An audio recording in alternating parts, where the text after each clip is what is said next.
পরের গুরুত্বপূর্ণ খবরে আসব। পশ্চিম এশিয়ায় 11 দিন ধরে যে যুদ্ধ চলছে তাতে যে জ্বালানি সংকট তৈরি হয়েছে, আর এইবার পরিস্থিতিকে নিয়ন্ত্রণ করার জন্য, জ্বালানি সংকটের পরিস্থিতিকে নিয়ন্ত্রণ করার জন্য গেজেট নোটিফিকেশন জারি করলো ভারত সরকার, যেখানে অত্যাবশ্যকীয় পণ্য আইন 1955 অধীনে নির্দেশিকা জারি করা হয়েছে। কোথায়, কাদের, কত গ্যাস সরবরাহ করা হবে সেখানে ক্যাটেগরি ওয়াইজ ভাগ করে দেওয়া হয়েছে। যুদ্ধের ফলে এলএনজির সংকট তৈরি হয়েছে। এলপিজি, সিএনজি, পিএনজি সরবরাহে কড়াকড়ি করা হয়েছে।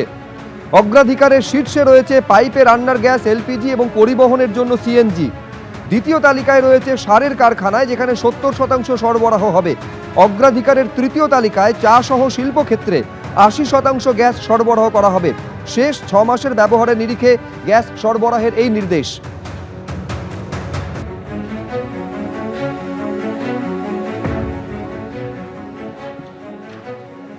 আর এইবারে সংকটের পরিস্থিতি কিন্তু বিভিন্ন জায়গায়। এক হচ্ছে ঘরোয়া গ্যাসের সরবরাহের ক্ষেত্রেও যেমন দেখা গিয়েছে, পাশাপাশি গ্যাস, রেস্টুরেন্ট থেকে শুরু করে পরিবহনে সরাসরি প্রভাব পড়ছে। আমি বালিগঞ্জের ছবিটা জানবো, আমাদের প্রতিনিধি ঝিলম করঞ্জাই আমাদের সঙ্গে রয়েছেন। দিনের আলোর মতন দেখা যাচ্ছে যে জ্বালানি সংকটের প্রভাব বিভিন্ন ক্ষেত্রে কিরকম পড়েছে, একবার দেখাও ছবিটা ঝিলম। একদমই তোমাকে বলবো যে আজকে সকাল থেকে কলকাতার বিভিন্ন প্রান্তে আমরা যেটা দেখতে পাচ্ছি, ছোট থেকে মাঝারি রেস্তোরাঁ যারা রয়েছে তারা প্রত্যেকে বলছে তাদের কাছে এই যে কমার্শিয়াল সিলিন্ডার তারা পাচ্ছে না। বড় রেস্তোরাঁ যারা রয়েছে তারা যেহেতু বিপুল পরিমাণ সিলিন্ডার নেন, তারা পরিস্থিতি এই মুহূর্তে সামাল দিতে পারছেন। তবে ছোট রেস্তোরাঁ যারা আছে তারা অনেকেই স্পষ্ট জানিয়ে দিয়েছেন যে তাদের বেশ কিছু ব্রাঞ্চ বন্ধ করতে হয়েছে। অনেকে বাড়ির ডোমেস্টিক যে সিলিন্ডার সেইটা নিয়ে এসে তার দোকান চালাচ্ছেন।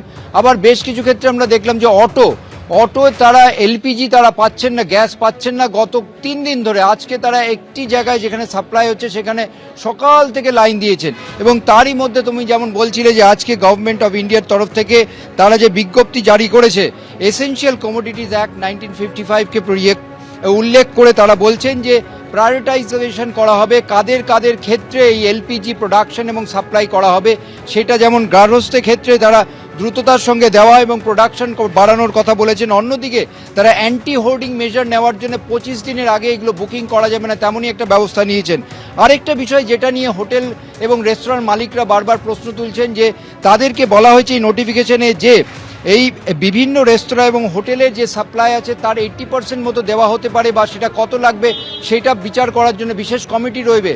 এবং এই যে বিষয়গুলো নিয়ে হোটেল রেস্তোরাঁ তাদের পক্ষ থেকে যথেষ্ট উদ্বিগ্ন তারা সকলে। আর অন্যদিকে সাধারণ মানুষ উদ্বিগ্ন যে তাদের এই যে যোগান ইতিমধ্যে সেটা কমে যাচ্ছে এবং তারা বুঝে উঠতে পারছেন না কী করবেন। আর অন্যদিকে ট্রান্সপোর্ট যারা সিএনজি বা যারা এলপিজি ব্যবহার করে তারা তো হাহাকার করছে।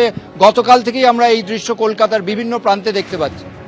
ভোটার তালিকা তৈরির ক্ষেত্রে জুডিশিয়াল অফিসারদের সিদ্ধান্তই যে চূড়ান্ত, তা ফের আজকে বুঝিয়ে দিয়েছে সর্বোচ্চ আদালত। একই সঙ্গে এটাও স্পষ্ট করে দেওয়া হয়েছে সর্বোচ্চ আদালতের তরফে, জুডিশিয়াল অফিসারদের স্বচ্ছতা নিয়ে যেন কোনো প্রশ্ন তোলা না হয়, আর সেটা যদি করা হয় সেক্ষেত্রে দৃষ্টান্তমূলক জরিমানা পর্যন্ত করা হতে পারে বলে সতর্ক করে দিয়েছে সর্বোচ্চ আদালত। বিজেপি নেতা তাপস রায় তা নিয়ে কি বলছেন দেখবো একবার। ভোটের আগেই বিচারাধীনদের নিষ্পত্তি হবে। আপনারা সিস্টেমে ভরসা রাখতে পারছেন না রাজ্যের উদ্দেশ্যে। জুডিশিয়াল অফিসারদের প্রশ্নের মুখে ফেলবেন না CJI, supreme court, apex court of our country.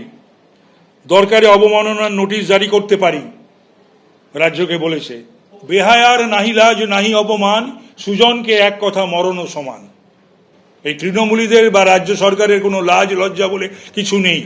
প্রতিদিনই তো নয় হাইকোর্ট নয় সুপ্রিম কোর্টে চপেটাঘাত খাচ্ছে। জ্বালানি সংকটের সরাসরি প্রভাব হোটেল রেস্তোরাঁর উপর কি রকম পড়েছে দেশ জুড়ে সেই ছবি দেখা যাচ্ছে।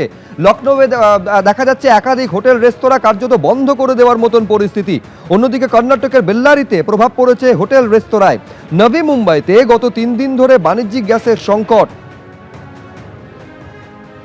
বেঙ্গালুরুর ছবি আপনারা দেখতে পাচ্ছেন, যেখানে একদিনের জন্য সমস্ত হোটেল রেস্তোরাঁ বন্ধ করার সিদ্ধান্ত পর্যন্ত নেওয়া হয়েছে।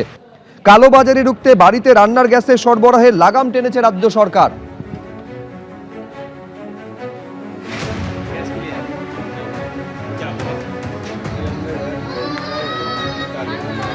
উত্তরপ্রদেশের পরিস্থিতি, সেখানে হোটেল রেস্তোরাঁ লখনৌতে বেশ কিছু বন্ধ করে দেওয়ার মতন পরিস্থিতি তৈরি হয়েছে।